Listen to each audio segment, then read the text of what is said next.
King of Gods. By Fast Food Restaurant, Kabanata 609.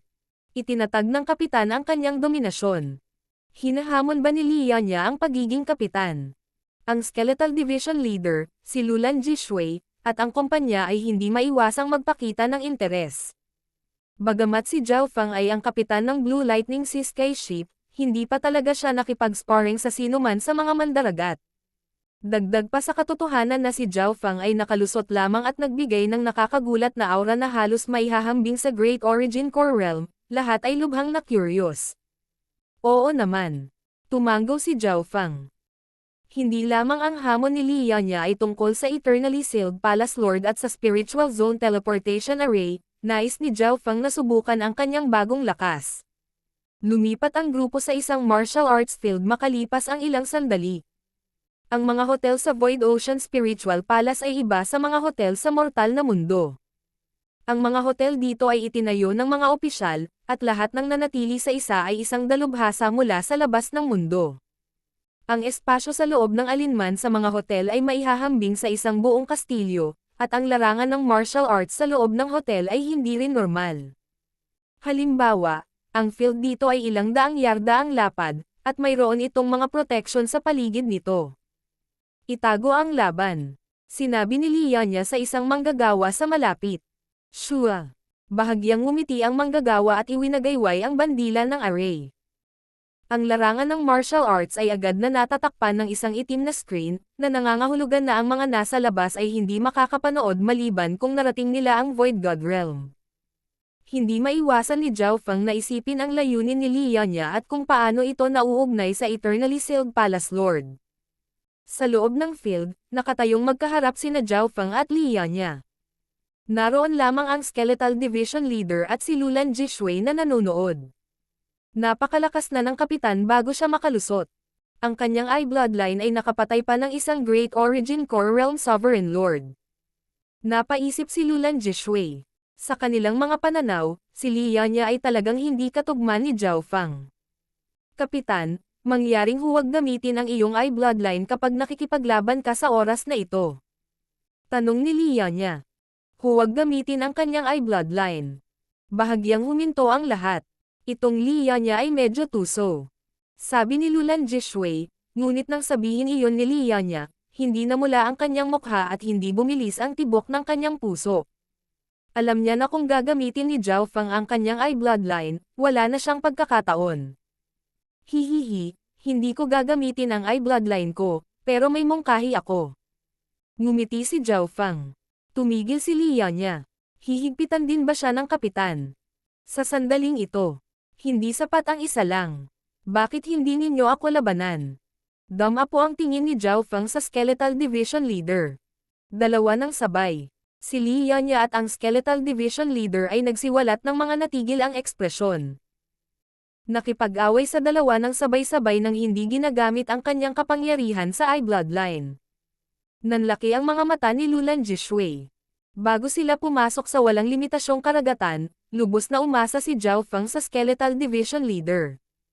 Nang hindi ginagamit ang kanyang eye bloodline, si Zhao Feng ay hindi kasing lakas nito. Hihihi. Master, gusto mo bang sabay na kaming dalawa? Hindi mo ba iniisip na masyado kang kumpiyansa? Kumpiyansa na naglakad ang Skeletal Division Leader. Dalawang late-stage na Small Origin Core Realm aura ang agad na kumalat sa field. Bilang karagdagan, ang Skeletal Division Leader at si Lianya ay parehong mas malakas kaysa sa normal na late-stage na Small Origin Core Realms. Ang pamamaraan ng pagpapalakas ng buto ng Skeletal Division Leader ay napakalakas bago pa ito sumanib sa 9 Deadly Yin Bone. Ito ay halos walang kapantay laban sa mga nasa ilalim ng Great Origin Core Realm. Sa kabilang banda, ang cultivation ni Lianya ay malapit na sa peak Small Origin Core Realm. Bilang isang beses sa 1,000 taon na henyo ng Six Ring Palace, ang kanyang kapangyarihan sa pakikipaglaban ay napakahusay din. Simulan. Nanatiling kalmado si Zhao Feng nang humarap sa dalawa. Heavenly Star Sword. Itinaas ni Lianya ang kanyang kamay, at lumitaw sa kanyang kamay ang isang Earth Grade Sword na may mga sinaunang inukit. 7-Star Heaven Slaughtering Technique. Ang Heavenly Star Sword ni Lianya ay nanginginig, At ang makikinang na sinag ng liwanag ng espada ay bumaril patungo kay Zhao Feng na parang mga meteorite. Napakalalim ng pamamaraan ng espada. Tinatawag niya ang kapangyarihan ng mga bituin at pinagsasama ito sa kanyang sword daw. Bulalas ng Skeletal Division Leader. Talagang karapat-dapat siyang maging isang minsan sa 1,000 taon na henyo ng Six Ring Palace. Deadly Bone Wall. Itinulak ng Skeletal Division Leader ang mga kamay nito pasulong, at daan-daang libong buto na naglalabas ng nakamamatay na apoy ang nagsimulang gumawa ng pader sa paligid ni Zhao Feng. Boom! Boom! Boom! Ang paligid ni Zhao Feng ay ganap na hinaranggan ng mga layer ng nagninangas na mga pader ng buto, na nagpatuloy sa pagsara at paghigpitan ang paggalaw ni Zhao Feng. 7-Star Heaven Slaughtering Technique. Kasabay nito, iwinagayway ni Liya niya ang kanyang espada at nahati ang mga ilaw ng espada habang dumudugo ang mga ito patungo kay Zhao Feng. Perpekto ang teamwork ng dalawang sovereigns. Si Liya niya ang may pananagutan sa pag-atake habang ginamit ng Skeletal Division Leader ang sariling imbento nitong pamamaraan upang paghigpitan si Zhao Feng at bumuo ng isang defensive shield sa parehong oras. Maging ang mga nasa Great Origin Core Realm ay maantig ng ganoong combo. Isang ngiti ang lumitaw sa bibig ni Zhao Feng. Madali niyang naiwasan ang mga pag-atake sa kanyang bilis. Weng! Lumitaw sa palad ni Zhao Feng ang isang layer ng purple na kidlat na nagradiation ng sinaunang aura ng pagkasira. Purple Lightning Wind Ring. Ikinumpas ni Zhao Feng ang kanyang palad, at ang Purple Destruction Wind Lightning sa kanyang palad ay tinangay ang lahat ng bagay sa dinadaanan nito. Basag! Basag! Basag! Ang nag-aalab na pader ng buto sa paligid niya ay agad na nabasag ng makasalubong ito ng kidlat, na naging itim na usok. Ang aking Deadly Bone Wall. Kapansin-pansing nagbago ang ekspresyon ng Skeletal Division Leader. Ang Deadly Bone Wall ay isang lihim na pamamaraan na nilikha nito sa nakalipas na kalahating taon, at ginawa ito upang paghigpitan ang mga kalaban na mas malakas kaysa sa sarili nito. Gayunpaman, sa harap ng Purple Lightning Wind Ring, ang lahat ay agad na nawasak. Ang pamamaraan na ginamit nito sa kalahating taon upang lumikha ay sirang tulad ng papel. Ito ay ganap na isang panig. Weng! Ilang sinag ng Purple Lightning Rings mula sa Shockwave Shot patungo sa Skeletal Division Leader. Deadly Bone Protection. Naging madilim ang ginto at pilak na buto ng Skeletal Division Leader habang tinatakpan ng patong ng apoy ang katawan nito. Whoosh! Bago pa man dumating ang ring ng Purple Destruction Lightning Wind, ang apoy sa paligid ng Skeletal Division Leader ay agad na nagsimulang kumupas, at ang itim na usok ay nagsimulang bumubuga mula sa katawan ng Skeletal Division Leader habang ito ay umuungol. Bam! Bam! Bam! Ang Skeletal Division Leader ay napilitang umatras habang ito ay napabulalas sa pagkabigla. Ang aking pamamaraan sa pagpapalakas ng buto. Sa kabilang panig, ang pag-atake ni Liya niya ay agad na nadodge ng Purple Lightning Wind Ring ni Zhao Feng bago pa man ito dumating. Ang Purple Lightning Wind Ring ay iba sa Ring of Lightning noon. Ang lihim na pamamaraan na ito ay lumikha ng isang whirlpool na nagsasarili.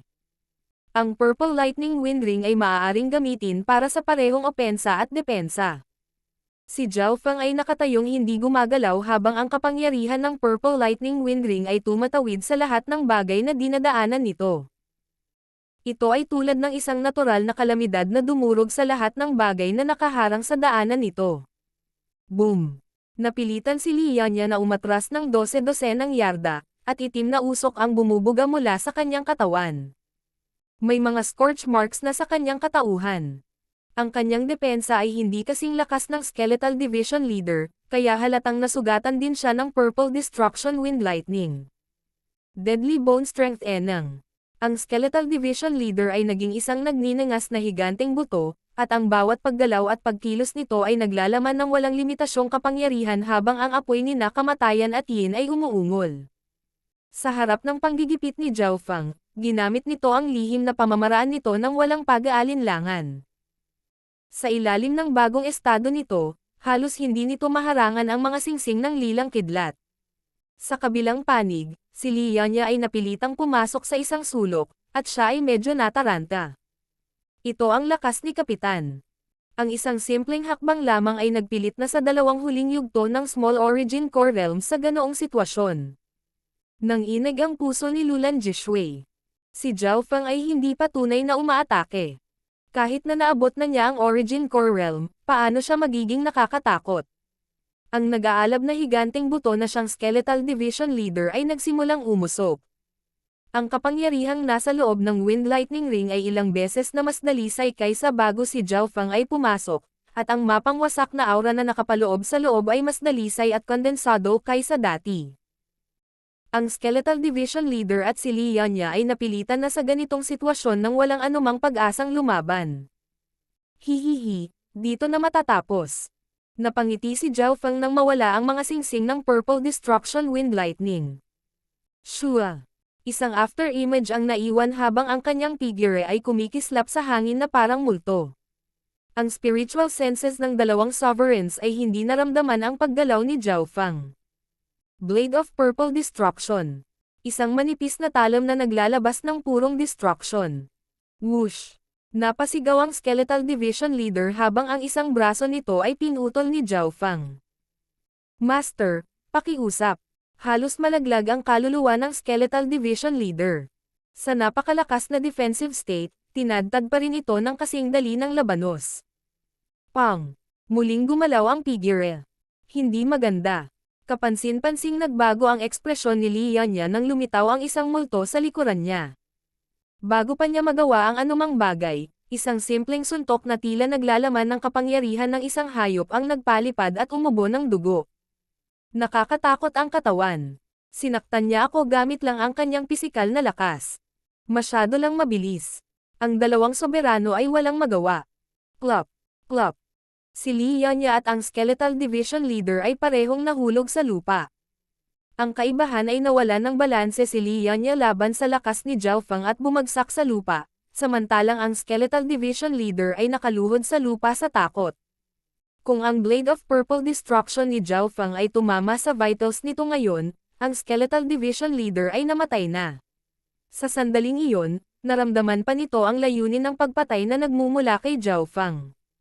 Sa puntong ito, ang dalawang soberano ay nagkatinginan ng may pagkagulat. Kahit na hindi ginagamit ang kanyang eye bloodline, ang lakas ni Zhao Feng ay nalampasan ang lakas ko. Kung masyadong mahina ang lakas ko at nawalan ako ng halaga, malamang papatayin niya ako. Nanginig ang puso ng Skeletal Division Leader. Hindi nito maisip kung gaano kalakas si Zhao Feng. Mula ngayon, ang Skeletal Division Leader ay tunay na alipin ni Zhao Feng, kapwa sa pangalan at lakas. Pinutol talaga ni Kapitan ang isa sa mga braso ng Skeletal Division Leader. Malaki ang pagbabago sa ekspresyon ni Lulan Jishui. Ang kanyang cultivation ay nasa half-step Origin Core Realm lamang, at may liamilya ang layo niya sa dalawang sovereigns. Bakit ginawa ito ni Kapitan? Pinilit ni Lulan Jishui ang sarili na huminahon, at hindi nagtagal ay naunawaan niya. Gusto ni Kapitan na gamitin ang pagkakataong ito para itatag ang kanyang pangingibabaw, at si Li Yanya ay isang bagong subordinate na maaaring hindi ganap na sumunod sa kanya. Sa kabilang banda, nais din niyang bigyan ng babala ang Skeletal Division Leader na huwag mag-isip ng hindi kinakailangang pag-iisip. King of Gods, Kabanata 610. Eternally Sealed Palace Lord. Sa loob ng proteksyon na hanay ng larangan ng martial arts, ang nagwagi sa pagitan ng tatlong sovereign ay napagpasyahan sa loob ng isang iglap. Pinigilan ni Li Yanya ang pagkabigla sa kanyang puso habang siya ay mapait na ngumiti. Bago ito, nag-iingat lamang siya kay Zhao Feng dahil sa eye bloodline ng huli, ngunit napatunayan ng katotohanan na, kahit na hindi ginagamit ang kanyang eye bloodline, si Zhao Feng ay hindi isang taong maaaring labanan ng Small Origin Core Realm. Ang kombinasyon ng dalawang late-stage na Small Origin Core Realms ay wala sa harap ni Zhao Feng, at ang Skeletal Division Leader ay nawalan pa ng braso sa kabila ng pagiging nasa nag-aalab nitong Bone Giant State. Ang lakas ni Zhao Feng ay madaling nalampasan ang lakas ko. Kahit wala ang Dark Heart Seed, wala na akong pagkakataon laban sa kanya.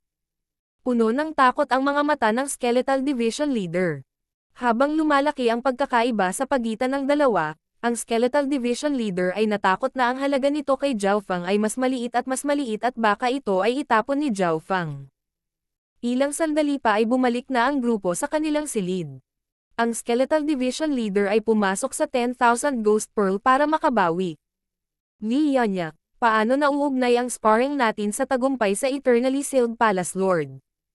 Tanong ni Zhao Fang. Kapitan, ganito po, ayon sa pagkakaalam ko, may libangan ang Eternally Sealed Palace Lord, at yun ay ang manood ng mga laban sa arena. Mananatili siya doon ng mahabang panahon at magsusugal. Paliwanag ni Lianya. Nang marinig iyon, nagulat si Zhao Fang. Ang isang Void Ocean Spiritual Palace Lord ay may nakakainip na libangan. Kapitan, maaaring hindi mo alam. Ngumiti si Lianya at umiling. Ngunit ang mga mata ng Eternally Sealed Palace Lord ay napakatalas, at madali siyang makahanap ng mga henyo. Marami siyang nahanap na may kakayahan sa mga arena na ngayon ay naging kaliwat kanang braso niya. Noon, nakahanap pa siya ng isang eksperto na ngayon ay naging isang Void God Realm King. Ang ilan sa kanyang mga kwento ay mga alamat na ngayon. Kaya, gusto mong pumasok ako sa arena at kunin ang atensyon ng Eternally Sealed Palace Lord at lumapit sa kanya. Hindi nagtagal ay naunawaan ni Zhao Fang, at tumanggo si Lianya. Tama. Nagtiwala siya kay Zhao Fang pagkatapos makipag-sparring sa kanya. Naniniwala si Lianya na ang isang maliwanag na bituin tulad ni Zhao Fang ay madaling makapasok sa mga mata ng Eternally Sealed Palace Lord. Kung nagawa niyang makalapit sa Eternally Sealed Palace Lord, baka may pag-asa na magamit nila ang Spiritual Zone Teleportation Array. Tara na, walang pag-aalinlangan, inakay niya si Lianya at naglakad patungo sa arena. Ang Void Ocean Spiritual Palaces ay kumalat sa walang limitasyong karagatan, at bawat isa sa kanila ay may kanya-kanyang arena. Nang pumasok si Zhao Fang, maraming mga hiyawan at hiyawan mula sa mga nakatayong stand habang ang ilang mga eksperto ay nakikipaglaban sa mga arena. Ang pinakamahinang kalahok ay nasa pinakamataas na True Lord rank at Half-Step Origin Core Realm. Ang mga pangunahing laban ay sa Small Origin Core Realm. Pagkatapos ng lahat, ang Great Origin Core Realm Sovereign Lords ay bihira kahit sa mga 2-star sects, at sila ay bahagi ng Upper Echelons. Ye Muyo! Ye Muyo! Ye Muyo! Nasasabik na sigaw ang nagmula sa mga kinatatayuan. Sa pinakagitnang arena ay nakatayo ang isang matikas na lalaki na nasa likod ang kanyang mga kamay. Ang matikas na lalaki ay natatakpan ng isang madilim, misteryosong liwanag na tila kayang sumipsip ng liwanag, at siya ay tila hindi maarap. Napakabaliw nito. Nanalo na si Ye Muyo ng 56 na laban sa Eternally Sealed Arena. Sa nakalipas na daang taon, bihirang magkaroon ng anumang Small Origin Core Realms na manalo ng 50 sunod-sunod. Ano ang background nitong Ye Muyo? Tinalo na niya ang record nitong nakalipas na 10 taon. Sumiklab ang usapan sa arena. Ye Muyo, sigurado ka bang gusto mong ituloy? Ang bawat kalaban ay mas malakas kaysa sa huli. Sabi ng isang judge sa Great Origin Core Realm. Magpatuloy. Ngumisi si Ye Muyo at mamulong sa mababang tono. Ang layunin ko ay kumpletuhin ang 100 sunod na panalo sa Small Origin Core Realm. Ako ang kalaban mo. Isang nangingibabaw at maliwanag na boses ang narinig nang lumitaw ang isang matipunong lalaki sa arena. Hua! Sumigaw ang mga tao. Fire Gold Power King. Ang Fire Gold Power King ay huminto sa mga yapak ng maraming mga challenger dati. Malamang, ang Fire Gold Power King na ito ay natagpuan ng Eternally Sealed Palace Lord at sinanay na magtrabaho sa mga arena. Maraming tao ang nakilala ang kanyang pagkakakilanlan. Halata na ang Fire King Power King na ito ay medyo sikat. Late Stage Small Origin Core Realm. Napakalakas na ng kalaban pagkatapos ng 56 na panalo. Bamulong si Lianya at bamantong hininga. 100 tuloy-tuloy na panalo. Nagpakita si Zhao Fang ng nagtatanong na ekspresyon. Kapitan, ang arena na ito ay itinayo ng mga opisyal ng Void Ocean Spiritual Palace, at nagbibigay sila ng espesyal na gantimpala para sa ilang mga milestone. Halimbawa, ang panalo ng 25 laban at pagkapanalo ng 50 laban ay magkakaroon ng sarili nilang mga gantimpala. Kung ang isang tao ay maaaring manalo ng 100 ng sunod-sunod, makakatanggap sila ng malaking premyo kasama ang sukdulang kaluwalhatian. Paliwanag ni Lianya.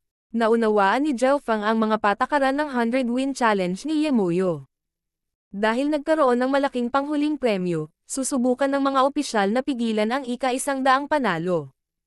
Walang sino man sa Eternally Sealed Islands Zone ang nakakumpleto ng daang panalo na hamon sa nakalipas na daang taon.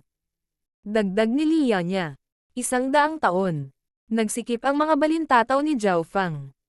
Ilang elite ang naroon sa isang buong zone ng isla sa loob ng 100 taon. Mula dito, makikita kung gaano kahirap manalo ng sunod-sunod na daang laban. Habang nag-uusap ang dalawa ay nagsimula na ang laban sa arena. Ang Fire Gold Power King ay isang sovereign na nilinang sa mga diskarteng nagpapalakas ng katawan. Ang kanyang pisikal na kapangyarihan at depensa ay maaaring bahagyang mas malakas kaysa sa Skeletal Division Leader. Blazing Gold Scorching Sky. Ang Fire Gold Power King ay umungal, at siya ay tila naging isang gintong estatwa nang ang kanyang mga kamao ay naging sanhi ng pagyanig ng arena. Boom! Ang mga nakakatakot na gintong suntok ay bumaril sa hangin at naglabas ng apoy na parang pagsabog ng bulkan. Petty Tricks. Naging madilim ang paligid ni Yemuyo, at ang dilim na ito ay hindi lamang naghigpit sa paningin ng kalaban, nilimitahan din nito ang kanilang mga pandama. Shua. Isang multo ang dumaan sa kadiliman at madaling nakaiwas sa mga pag-atake. Napakalalim ng kasanayan sa paggalaw. Ang figure ni Yemuyo ay maaaring sumanib sa kadiliman at agad na lumitaw saan man tulad ng teleportasyon. Nagliwanag ang mga mata ni Zhao Fang. Si Zhao Fang at ang mga nasa Great Origin Core Realm lang ang nakakakita kung paano gumalaw si Yemuyo. Bastos ka. Ang kapangyarihan ng Fire Gold Power King ay nagpalabas ng gintong liwanag na tumawid sa lahat sa loob ng 20 yarda. Ang galaw niyang ito ay maaaring agad na sumisingaw sa lahat ng nasa malapit. Boom! Nawala ang multo. Ito ay isang after-image lamang. Dracula's Dark Knight. Isang misteryosong aura ang dumaan kung saan nakatayo ang Fire Gold Power King. Ding! Naglipad ang mga spark sa katawan ng Fire Gold Power King, at napasigaw siya. Arg! Walang mga palatandaan ng anumang pag-atake, ngunit isang madugong marka ang naiwan sa katawan ng Fire Gold Power King. Sa iginagalang na spectating stand. Itong Yemuyo ay may lumang bloodline, ang Night Shadow Bloodline, na bumabalik sa panahon ng 10,000 ancient races. Lumitaw sa arena ang isang lalaking nasa katanghaliang gulang na nakasuot ng lila at gininto ang damit. Halos walang nakakita sa kanyang pagdating. May naramdaman si Zhao Fang at hindi niya maiwasang tumingin sa medyo may edad na purple and golden dragon robe na lalaki. Eternally Sealed Palace Lord. Palace Lord. Kanya-kanyang tunog ang nanggaling sa mga tinitingalang guest stand. Maging ang Great Origin Core Realm Sovereign Lords ay bumati sa Eternally Sealed Palace Lord ayon sa pagkakabanggit. Siya ang Eternally Sealed Palace Lord. Binawi ni Zhao Fang ang kanyang tingin. Sinadya niyang hindi siyasatin ang Eternally Sealed Palace Lord para maiwasang itaas ang kanyang atensyon. Pagkatapos ng lahat, ang kanyang paglilinang ay umabot sa kalahating hakbang na Void God Realm. Dracula's Dark Knight. Palihim at walang tunog na mga pag-atake na nakasalansan sa katawan ng Fire Gold Power King. Boom! Kahit na napakalakas ng depensa ng Fire Gold Power King, nadagdagan pa ang mga sugat sa kanyang katawan. Nagpakita na ang Palace Lord. Ang figure ni Yemuyo ay sumanib sa kadiliman, ngunit nakita niya ang Eternally Sealed Palace Lord mula sa gilid ng kanyang mata at bahagyang natuwa. Dark Knight Unparalleled. Ang matatalim na sinag ng liwanag ay nagtagpo sa kadiliman at naglabas ng nakamamanghang kapangyarihan. Bam! Isang krus ang naiwan sa puso ng Fire Gold Power King. Arg! Ang Fire Gold Power King ay sumigaw at nagsuray-suray bago nahulog sa puddle ng dugo. Malamig na hininga ang nanggaling sa karamihan. Ito ay isang kakaibang lihim na pamamaraan ng bloodline na maaaring doble o triplehin pa ang lakas ng pag-atake. Tumalon ang puso ni Zhao Fang.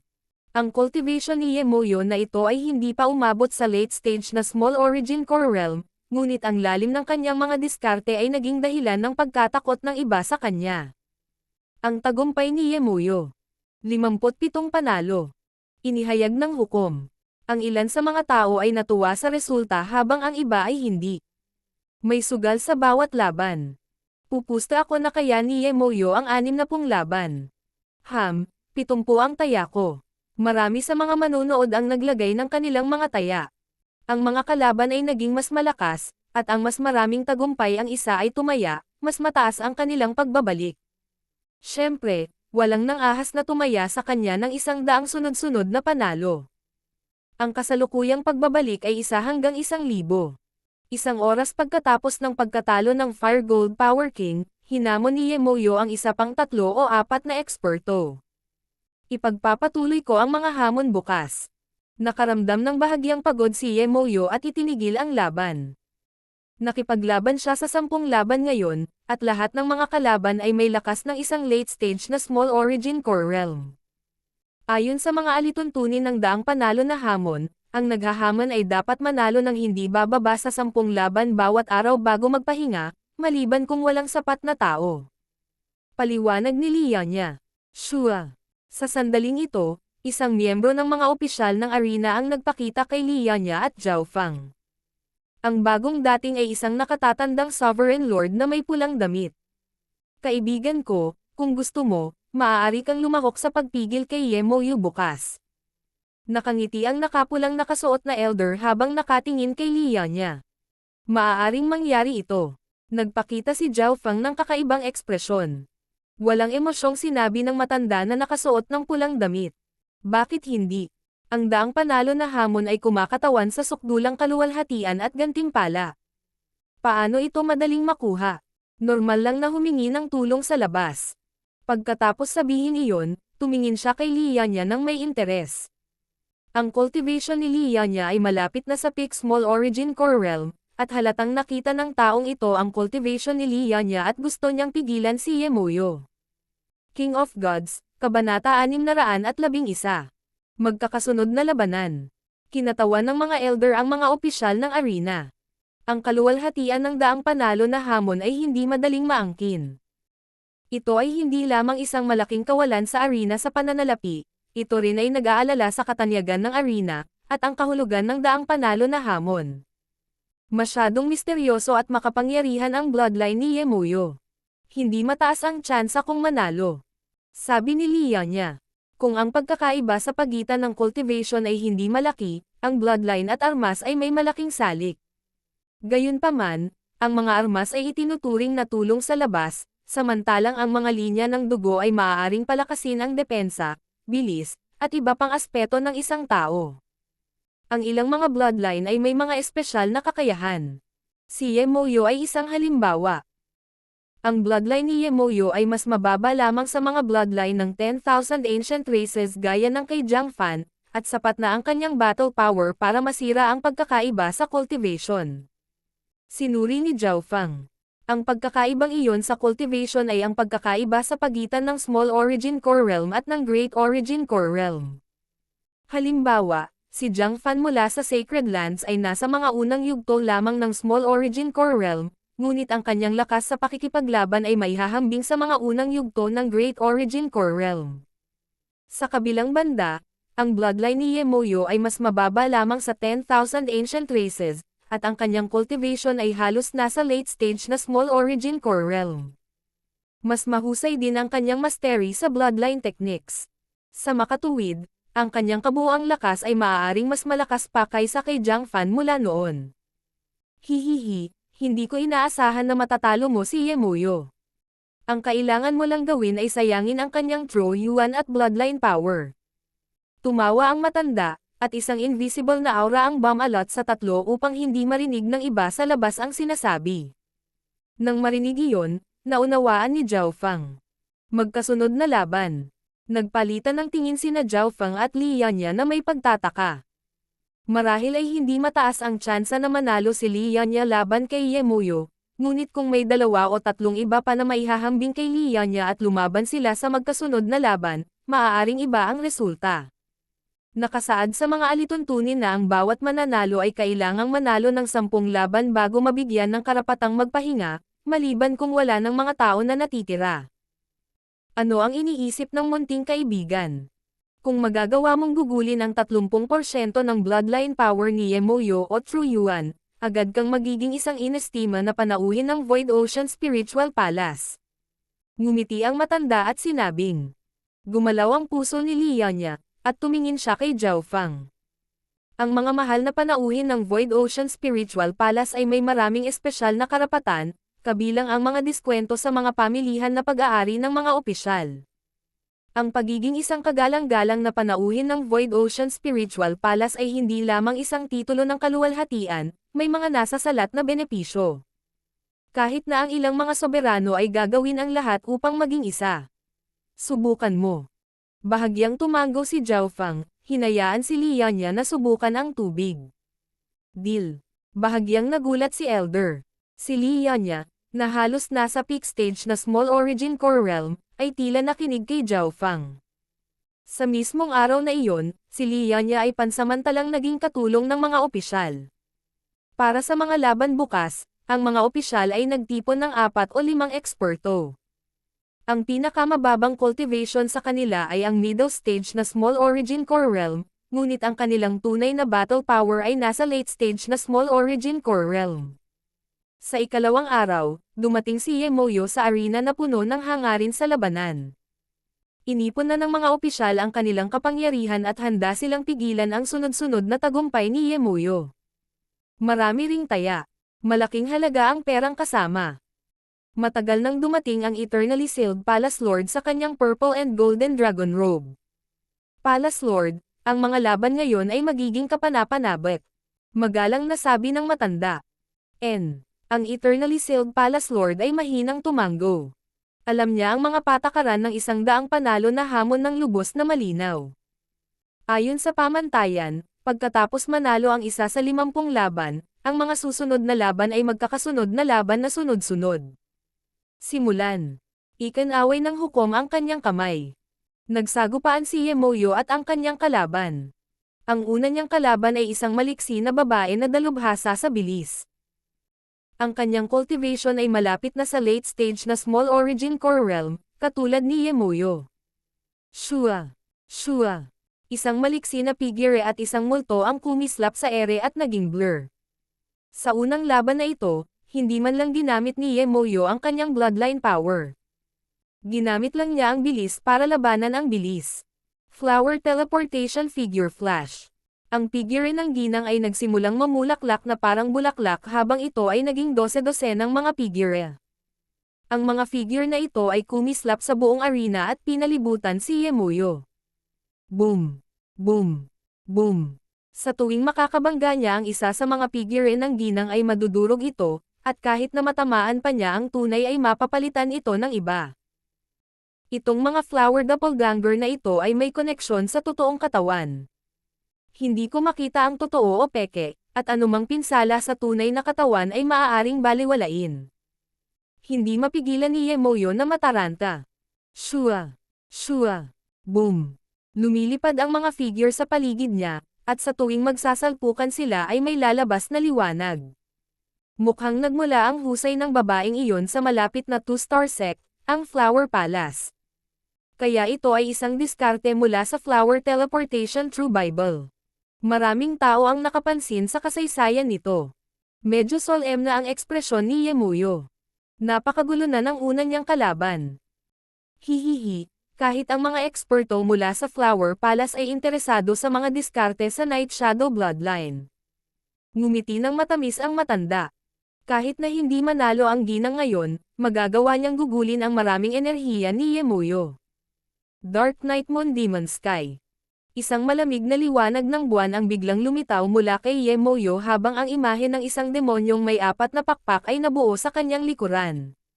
Sa ibabaw nito ay may madilim na buwan. Boom! Ibinuka ni Yemoyo ang kanyang mga braso, at ang sinaunang kapangyarihan ng buwan ay bumuo ng mga sinag ng liwanag. Basag. Ang mga kalapit na figure ay agad na nabasag. Bam! Pinunasan ng ginang ang dugo sa sulok ng kanyang bibig habang siya ay pasuray-suray na paatras ng 12 ng yarda at inamin ang pagkatalo. Sa katunayan, karapat-dapat sa Night Shadow Bloodline. Madali siyang lumaban sa mga diskarte ko. Kung hindi dahil sa gusto niyang iligtas si True Yuan, baka hindi ako ang katapat niya in terms of speed. Hindi nakaramdam ng pagkatalo ang ginang matapos matalo. Pagkatapos ng lahat, ang Night Shadow Bloodline ay may mahabang kasaysayan na maaaring masubaybayan pabalik sa panahon ng 10,000 ancient races. Ilang laban pang lumaban si Ye Mouyo matapos matalo ang ginang. Ang pangalawang kalaban. Ang pangatlong kalaban. Lahat ng nakaharap niya pagkatapos ay hindi mas mahina kaysa sa ginang. Lalo lang lumakas at lumakas ang kanilang battle power. Ang ikalimang kalaban ay isang late stage na Small Origin Core Realm. Ang isang ito ay tinatawag na Lianya at gustong maranasan ang Night Shadow Bloodline. Isang iskolar na kabataan ang lumitaw sa arena. Ang ika-6 na kalaban ay si Lianya. Ang lakas ng kalaban. Ang kanyang cultivation ay halos nasa tuktok na Small Origin Core Realm. Nagkaroon ng talakayan ang karamihan, at ang ekspresyon ni Ye Mouyo ay solemn na habang ginagamit niya ang kanyang bloodline technique ng walang pag-aalinlangan. Void Sky Darkness. Ang figure ni Ye Mouyo ay sumanib sa kadiliman sa malapit. Si Lianya ay nakatayo sa kadiliman at nadama na ang kanyang mga sentido ay humihigpit. Shua. Si Ye Mouyo ay sumanib sa kadiliman. Maaari na siyang lumitaw kahit saan. Sa loob ng Void Sky Darkness, ang bilis ni Ye Mouyo ay maihahambing kay Grandmaster Yin Kong. 7-star Heaven Slaughtering Technique. Ipinatawag ni Lianya ang kanyang Earth Grade Sword, at ang mga meteorite ay tila nahulog mula sa langit. Gumamit siya ng malawakang pag-atake kaagad. Sa Void Sky Darkness, parang liwanag ng buwan ang katawan ko. Anumang pinsalang natanggap ay nababawasan ng kalahati. Malamig na tumawa si Ye Mouyo. Ang kanyang figure ay madaling lumipad sa Void Sky Darkness, at siya ay lilito kung saan ang mga sword beam ay pinakamahina at haharangan sila doon. Trakelas Dark Knight. Isang misteryosong aura ang bumaril kay Lianya. Gumamit lang si Lianya ng malawakang pag-atake, kaya medyo mahina ang kanyang depensa. Bahagya niyang napigilan ang mga pag-atake ni Ye Mouyo. Boom! Boom! Isang madugong sugat ang naiwan sa likod ni Lianya. Sword Star Beams. Sigaw ni Lianya habang siya ay bumaling mula sa opensa patungo sa depensa. Isang sinag ng sword light ang lumitaw, at ang sinag na ito ay maaaring protektahan ang katawan o lumipad sa hangin at umatake. Ang labanan ay napakatindi, ngunit mula simula hanggang wakas, si Lianya ay pinigilan. Makalipas ang 20 galaw, may naiwan na maliit na marka sa lalamunan ni Lianya at inamin niya ang pagkatalo. Bagamat siya ay natalo, si Lianya ay naging dahilan upang si Ye Mouyo ay gumugol ng maraming enerhiya. Ang iba pang mga eksperto ay lumitaw din pagkatapos, at lahat sila ay may kakaiba at kakaibang mga diskarte na naging dahilan upang lumaban ng todo si Ye Mouyo. Ang mukha ni Ye Mouyo ay maputlang puti. Gumamit siya ng maraming True Yuan pagkatapos ng ika-7 labanan. Sa sandaling ito, nagamit na niya ang 60 hanggang 70% ng kanyang bloodline power at True Yuan. Ang ika-8 at ika-9 na kalaban ay parehong napakalakas. Mas makapangyarihan pa sila kaysa kay Lianya. Bloodwings Demonic Sovereign. Ang ika-9 na kalaban ay isang nakasuot ng dugo na soberano na nagpalabas ng isang demonyo at napakalamig na aura ng dugo. Nang lumitaw ang taong ito sa entablado, nagkagulo ang lahat. Bloodwings Demonic Light. Ang nakasuot ng dugong soberano ay may itim na nunal sa kanyang noo. Pinagsalikop niya ang kanyang mga kamay, at ang mga pakpak na duguan ng demonyo ay umapaw mula sa kanyang katawan. Ang kanilang kapangyarihan ay maihahambing sa isang Great Origin Core Realm Sovereign Lord. Boom! Isang palad lang ang nagpalipad kay Ye Mouyo. Wow! Si Ye Mouyo ay nagluwa ng isang subo ng dugo habang siya ay tumalon palabas ng arena.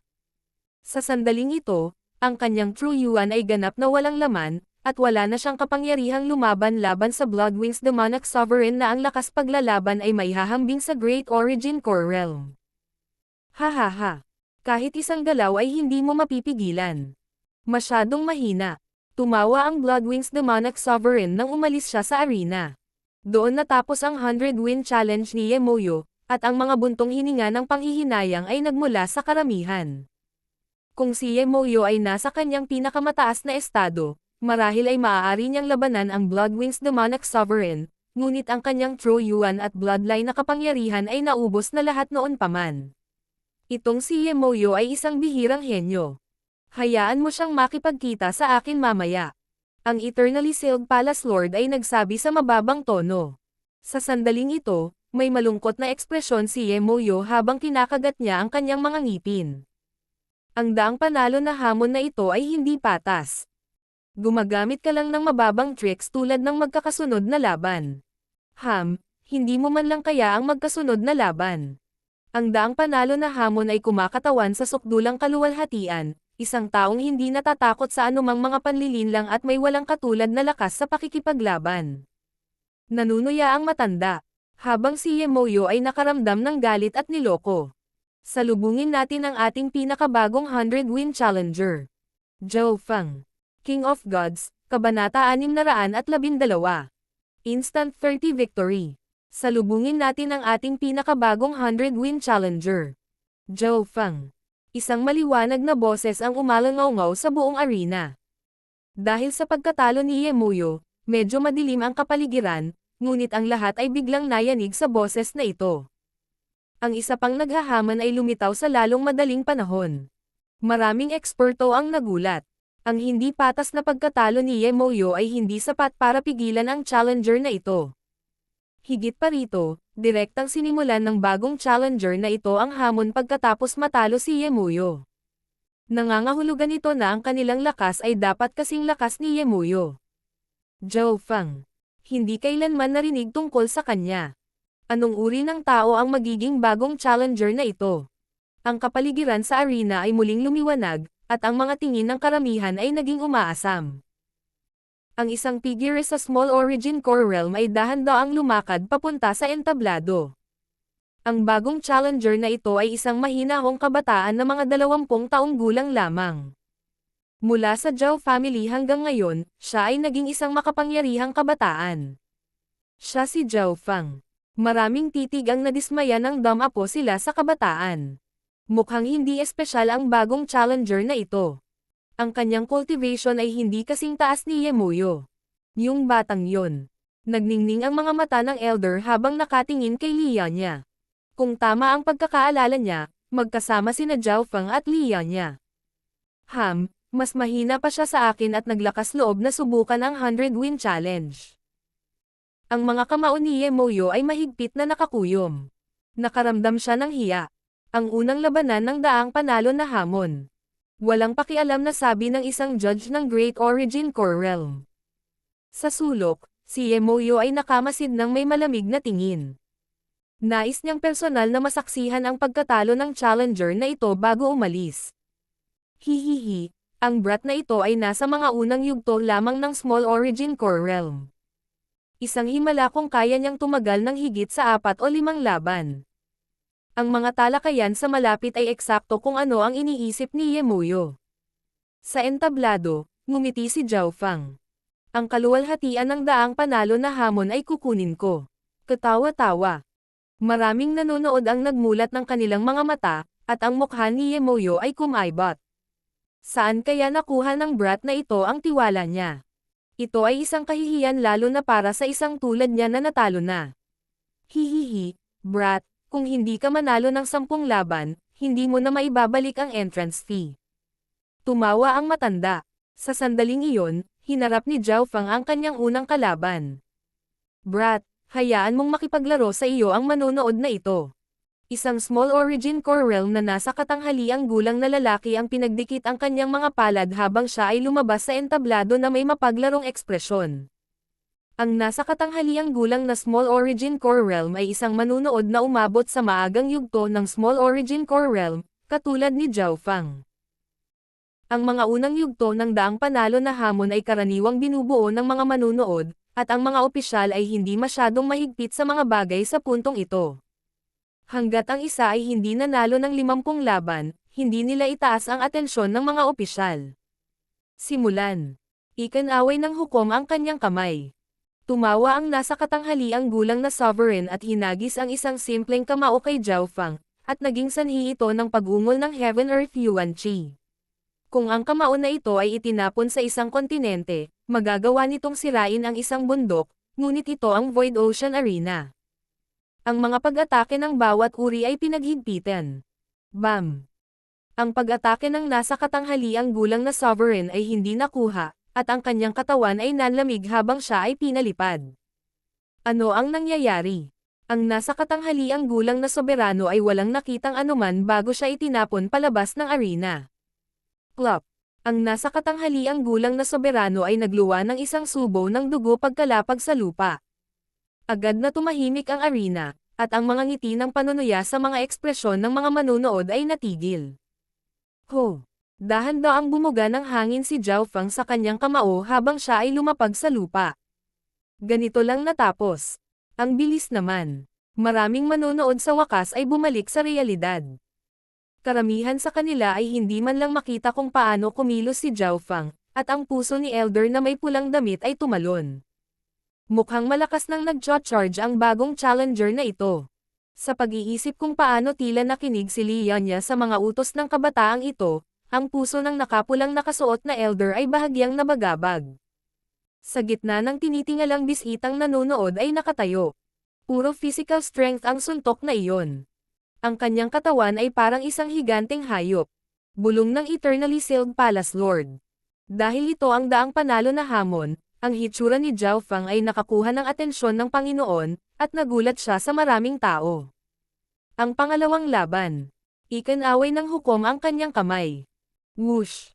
Lumipad palabas ang isa pang manunood. Ang bagong dating ay isang lalaking payat na matalas ang aura, na parabang nakalaban sa maraming laban. Kahit na siya ay nasa maagang yugto rin ng Small Origin Core Realm, ang kanyang lakas ay halatang mas malakas kaysa sa nasa katanghaliang gulang na Sovereign. Dominating Tigre Flying Sky. Ang payat na figure ng lalaki ay kumikislap nang siya ay naging kasing liksi ng isang leopardo at bumaril patungo kay Zhao Feng ng kasing bilis ng kidlat. Halata na ang payat na lalaking ito ay dalubhasa sa bilis. Boom! Isang malakas na pagsabog ang tumunog sa pagitan ni Zhao Feng at ng payat na lalaki. Si Zhao Feng ay walang ginawang senyales ng pag-iwas habang inilabas niya ang kanyang kamao. Sa sandaling ibinato ang suntok, isang nakakatakot na aura ng isang sinaunang mapanglon na hayop ang tila lumitaw mula sa katawan ni Zhao Feng. Pakiramdam ng lalaking payat ay hindi makahinga. Boom! Nabali ang braso ng payat na lalaki, at pinalipad siya habang umuubo ng dugo. Panalo sa isang galaw. Napuno ng talakayan ang arena. Bagamat si Zhao Feng ay hindi nagpakita ng labis na lakas, nakakagulat na talunin ang iba sa parehong kultibasyon sa isang malupit na galaw lamang. Ang katawan ng brat na ito ay tila naglalaman ng isang sinaunang kapangyarihan ng bloodline na malamang na malapit sa pagkakaroon ng 10,000 ancient races. Ang sorpresa ay lumitaw sa mga mata ng Eternally Sealed Palace Lord. Naramdaman niya na ang bloodline aura sa loob ni Zhao Feng ay mas dalisay kaysa kay Ye Muyo. Ang ikatlong laban. Hinarap ni Zhao Feng ang laban pagkatapos ng laban. Bam! Isa pang simpleng suntok ang nagpalipad sa kalaban. Sa simula, ang mga manlalaban ay pangunahing binubuo ng mga early stage na Small Origin Core Realms at Middle Stage Small Origin Core Realms. 3 sunod na panalo. 4 na sunod na panalo. 5 sunod na panalo. Ang bilis ng pagkapanalo ni Zhao Feng ay mas mabilis kaysa kay Ye Muyo noong ang huli ay nasa yugtong ito. Anong mabilis na bilis at nakakatakot na kapangyarihan? Madali niyang dinudurog ang mga nasa parehong cultivation. Si Ye Muyo ay bahagyang natulala. Ang bilis na ipinakita ni Zhao Feng ay mas mabilis pa kaysa sa kanya noong hindi niya ginamit ang kanyang bloodline power. Higit pa rito, hindi lang mabilis si Zhao Feng. Nakakatakot din ang kanyang katawan at pisikal na lakas. 7 sunod-sunod na panalo. 8 sunod-sunod na panalo. 9 na sunod-sunod na panalo. Hindi nagtagal ay hinarap ni Zhao Feng ang kanyang ikasampung labanan. Hayaan mo akong lumaban. Isang malalim na boses ang narinig, at lumabas ang may-ari nito mula sa lugar ng mga opisyal. Ang bagong dating ay isang itim na balat. Napakalaki na kabataan na ang mga kalamnan ay tila gawa sa itim na bakal na nagbigay ng malamig na aura. Bam! Ang itim na balat at makapal na lalaki ay naging sanhi ng panginginig ng arena nang mapunta siya dito. Ang lakas na ipinakita niya ay katulad ng isang higanteng hayop. Siya yon. Ironback Black King. Bulalas ng maraming manunood nang makilala nila ang kanyang pagkatao. Ang paglilinang ng Ironback Black King ay umabot na sa gitnang yugto ng Small Origin Core Realm, at ito ay papalapit na sa huling yugto. Higit pa rito, siya ay isang body cultivator. Pagpapalakas sa mundo. Ang Ironback Black King ay parang isang higanteng hayop habang siya ay nagpadala ng mga kamao at mga suntok na dumudurog pasulong. Mga diskarte sa bloodline at ginagawang multo ang lakas ng katawan. Nagpakita si Zhao Feng ng kakaibang ekspresyon. Sa wakas ay may nakilala siyang medyo kawili-wili sa ikasampung labanan dahil ang ikasampung labanan ay isang kritikal na punto. Kung hindi mapanalunan ng isa ang ikasampung laban, hindi rin nila maibabalik ang kanilang entrance fee. Break. Umuungol si Zhao Feng habang ang kanyang mga buto at dugo ay naglalabas ng kapangyarihan na pag-aari ng isang sinaunang pinagmulan. Wu! Sa sandaling itinapon ang kamao na ito, tila umalangaw-ngaw ang mga sinaunang hayop sa paligid ni Zhao Feng, at ang mabangis na aura ay naging dahilan upang maging ang Ironback Black King ay hindi makahinga. Ang bloodline power ko at ang aura ng brat na iyon. Nanginig ang puso ng Ironback Black King. Basag. Ang phantom images na nabuo mula sa kanyang bloodline techniques ay nabasag ng kamao ni Zhao Feng. Wow! Ang Ironback Black King ay agad na umubo ng isang subo ng dugo habang siya ay pinalipad. 10 magkakasunod na panalo. Hindi pula ang mukha ni Zhao Feng at hindi rin tumibok ng mabilis ang kanyang puso. Hindi siya gumamit ng kahit anong True Yuan o kahit anong bloodline power. Sa paggamit ng Ancient Dream Realm Aura at ang asensya ng dugo sa puso, ang kanyang katawan at estado ng pag-iral ay nagbago ng malaki. Sa kasalukuyan, ang kanyang estado ng pag-iral ay umabot na sa limitasyon ng Great Origin Core Realm, habang ang kanyang lakas ng katawan ay maihahambing sa isang hayop na may parehong cultivation. Higit pa rito, ang katawan ni Zhao Feng ay naglalaman ng isang sinaunang aura na pumipigil sa mga kapangyarihan ng bloodline. Bukod sa mga bloodline ng 10,000 ancient races, halos wala ng ibang bloodline na aura na kayang sugpuin ang napakaraming bloodline. Isang liwanag ang sumilay sa mga mata ng Eternally Sealed Palace Lord habang siya ay bumubulong. Matapos manalo sa ikasampung labanan, nagpatuloy si Zhao Feng sa pakikipaglaban. Total, wala pa siyang True Yuan na ginagamit. 11 sunod-sunod na panalo. 12 sunod-sunod na panalo. 15 sunod-sunod na panalo. Ang record ng panalo ni Zhao Feng ay patuloy na tumaas, at lahat ng kanyang mga kalaban ay pinalipad ng isang kamao habang ang kanilang mga bloodline na kapangyarihan ay pinigilan. 20 sunod-sunod na panalo. Ang arena ay nagsimula sa talakayan. Ayon sa mga alituntunin ng 100-win challenge, ang challenger ay may karapatang magpahinga pagkatapos manalo ng 10 laban bawat araw. Ngunit si Zhao Feng ay nanalo na ng 20 sunod-sunod. Ang nakakatakot pa ay hindi man lang namumula ang mukha niya o kung anuman. Hindi pa rin siya gumamit ng anumang True Yuan o bloodline na kapangyarihan. Malinaw na hindi siya isang body cultivator, at siya ay nasa mga unang yugto pa lamang ng Small Origin Core Realm, at gayon paman. Lumitaw ang pagkabigla sa mga mata ni Yemuyo. 20 tagumpay sa unang araw ang kanyang nakamit. Gayunpaman, medyo pagod si Yemuyo pagkatapos ng 20 laban na iyon, kaya hindi siya nagpatuloy sa paghamon. Sa kasalukuyan, si Zhao Feng ay hindi pa nagpapakita ng lakas na higit kay Yemuyo, ngunit ang lalaking ito ay hindi pa gumamit ng anumang True Yuan o bloodline power. Maaari lamang gamitin ng isa ang hindi maarak upang ilarawan siya. Makalipas ang 1 oras. Bam! Inilabas ni Zhao Feng ang isang malabong purple na kamao na nagpalipad sa isang late stage na Small Origin Core Realm expert. Hua! Nagkagulo ang arena. 30 sunod-sunod na panalo. Bahagyang natigilan ang hukom sa kanyang pag-anunsyo. Ang kabataang ito ay gumamit lamang ng kaunting True Yuan sa 30 laban. Kung magpapatuloy ito, siguradong makakapanalo siya ng 100 sunod-sunod na laban. Dahil sa kakulangan ng mga kalaban, ang daang panalo na hamon ngayon ay titigil. Ang nakapulang nakasuot na elder ay ikinaway ang kanyang kamay at itinigil ang hamon. Malungkot ang kanyang ekspresyon. Sobrang lakas ng brat na ito kaya kailangan niyang mag-isip ng plano para bukas.